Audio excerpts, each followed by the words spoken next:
नमस्कार। आज हम भारत में एआई टैलेंट कैप पर बात कर रहे हैं।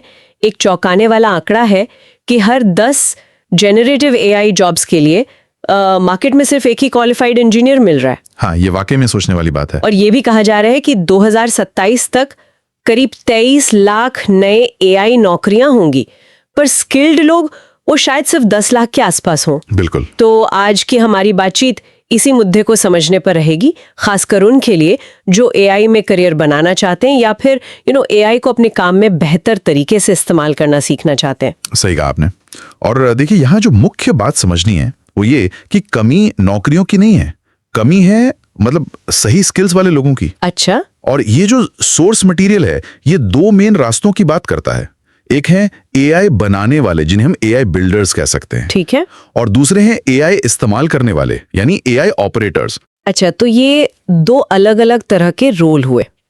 एआई बिल्डर्स, नाम से तो लग रहा है कि ये वो हैं जो एआई बनाते हैं। हाँ बिल्कुल, ये वो लोग हैं जो एआई सिस्टम्स को डेवलप करते हैं, उन्हें ट्रेन करते हैं, टेस्ट करते हैं। जैसे आपके डेटा साइंटिस्ट हो गए या मशीन लर्निंग इंजीनियर्स। ओके, और फिर एआई ऑपरेटर्स, वो क्या करते हैं? ऑपरेटर्स वो लोग हैं जो पहले से मौजूद एआई टूल्स का इस्तेमाल करते हैं।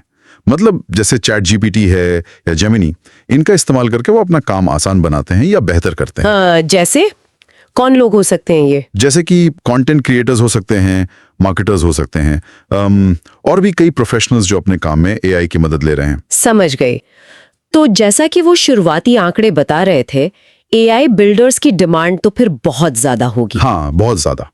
और यही इस पूरी सिचुएशन का एक दिलचस्प पहलू है, क्योंकि स्किल लोग कम हैं तो एआई बिल्डर्स की सैलरी में जबरदस्त उछाल देखने को मिल रहा है। कितना, कुछ अंदाजा है? सोर्स में एक जगह मेंशन है कि जहां पहले शायद 30,000 मिलते थे किसी रोल के लिए, अब उन्हीं स्किल्स के साथ, मतलब एआई स्किल्स के साथ, लोग 1.5 लाख प्रति माह तक भी कमा रहे हैं। 1.5 लाख? ये तो बहुत बड़ा जंप है। हाँ बिल्कुल, ये दिखाता है कि मार्केट सिर्फ टैलेंट ढूंढ नहीं रहा, बल्कि उस टैलेंट के लिए अच्छा खासा प्रीमियम देने को भी तैयार है। ये किसी खास एक्सपीरियंस लेवल के लिए है या फ्रेशर्स भी ऐसी उम्मीद कर सकते हैं? देखिए, सोर्स इस पर बहुत डिटेल में तो नहीं गया है, पर इशारा यही है कि एक्सपीरियंस के साथ ये पोटेंशियल बढ़ता है। फ्रेशर्स के लिए भी शुरुआत अच्छी है, पर हाँ, ये जो ऊंचा वाला फिगर है वो शायद कुछ साल के अनुभव वाले प्रोफेशनल्स के लिए ज्यादा होगा। ठीक है, ठीक है। तो अगर किसी को एआई बिल्डर बनना है तो कौन सी स्किल्स पर फोकस करना चाहिए? सुनने में तो लग रहा है काफी कुछ सीखना पड़ेगा। हाँ, कुछ कोर टेक्निकल स्किल्स तो हैं ही, जैसे पाइथन प्रोग्रामिंग, ये तो बिल्कुल बेस है।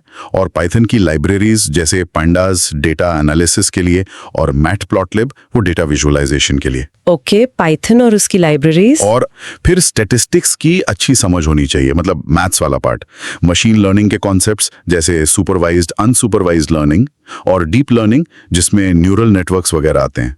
आजकल जनरेटिव एआई की बहुत बात होती है। हाँ बिल्कुल, जनरेटिव एआई जो नया कंटेंट बना सकता है, जैसे टेक्स्ट, इमेज। और एक और चीज है एजेंटिक एआई। एजेंटिक एआई, ये क्या है? एजेंटिक एआई मतलब ऐसा एआई जो खुद से फैसले लेकर काम कर सके, ऑटोनोमस टास्क कर सके। सोर्स कहता है कि इसकी डिमांड भविष्य में बहुत तेजी से बढ़ेगी। अच्छा। इनके अलावा एनएलपी यानी नेचुरल लैंग्वेज प्रोसेसिंग और कंप्यूटर विजन भी काफी अहम स्किल्स हैं। बाप रे, लिस्ट तो लंबी है। क्या इन सबको सीखने का कोई रोड मैप या कुछ तरीका भी बताया गया है? हाँ, अच्छी बात यह है कि सोर्स में एक डिटेल्ड रोड मैप का जिक्र है। वो एक पीडीएफ रिसोर्स है, उसमें सब टॉपिक्स दिए हैं, सीखने के लिए रिसोर्सेज भी बताए हैं, और कितना टाइम लग सकता है उसका भी अंदाजा दिया है। ये तो काफी हेल्पफुल होगा नए लोगों के लिए। बिल्कुल। और सीखने की बात हो रही है, खासकर कोडिंग की, तो कोई टूल्स वगैरह भी मेंशन किए हैं क्या? हाँ, एक टूल का जिक्र है, कूडो। ये एक तरह का एआई असिस्टेंट है कोडिंग के लिए। कूडो क्या करता है ये? ये कोड लिखने में, उसे टेस्ट करने में, और यहाँ तक कि कोड रिव्यू करने में भी मदद करता है। इसे आप गिट और वीएस कोड जैसे आईडीज के साथ जोड़ सकते हैं। यानी कोडिंग को आसान और शायद तेज बनाने के लिए। हाँ बिल्कुल, इसके दो मेन फीचर्स बताए गए हैं। एक है कूडो जेन जो एजेंटिक कोडिंग वर्कफ्लो देता है, और दूसरा कूडो मर्ज जो ऑटोमेटेड कोड रिव्यू करता है। मकसद यही है कि कोडिंग सिंपल हो, फास्ट हो और रिलायबल हो। इंटरेस्टिंग। अच्छा, सीखने के लिए और कोई रिसोर्सेज जैसे कोई कोर्सेज वगैरह? हाँ, 3 मुफ्त एआई कोर्सेज का भी जिक्र है, और अच्छी बात यह है कि ये सर्टिफिकेट्स भी देते हैं। अरे वाह, कौन से है वो? पहला है स्किल इंडिया से मान्यता प्राप्त AI machine learning engineer course. ये रिलायंस फाउंडेशन ने तैयार किया है। ओके, सरकारी मान्यता वाला। और दूसरा है डिजिटल इंडिया, यानी अपनी मिनिस्ट्री ऑफ एजुकेशन और इंटेल का मिला जुला कोर्स। इसमें एआई अवेयरनेस और एआई एप्रिसिएशन पर फोकस है। और तीसरा है हेलसिंकी यूनिवर्सिटी का online course elements of AI. ये भी सर्टिफिकेट देता है और एआई की बेसिक से लेकर बिल्डिंग और उसके असर तक काफी कुछ कवर करता है। सरकारी और यूनिवर्सिटी वाले सर्टिफिकेट्स की तो वैल्यू होती होगी रिज्यूमे में। हाँ बिल्कुल, सोर्स भी यही कहता है कि ऐसे जाने माने संस्थानों से मिले सर्टिफिकेट्स आपके प्रोफाइल को वजन देते हैं, दिखाते हैं कि आपने एक स्टैंडर्ड करिकुलम पूरा किया है। एआई का फील्ड जो है वो अफसरों से भरा हुआ है। बिल्डर बनना चाहें या ऑपरेटर, दोनों के लिए रास्ते हैं। सही बात है। और अच्छी खबर ये है कि सीखने के लिए मदद भी मौजूद है, जैसे वो रोड मैप और ये फ्री कोर्सेस। बिल्कुल। और यहाँ एक सवाल सोचने के लिए छोड़ सकते हैं हम।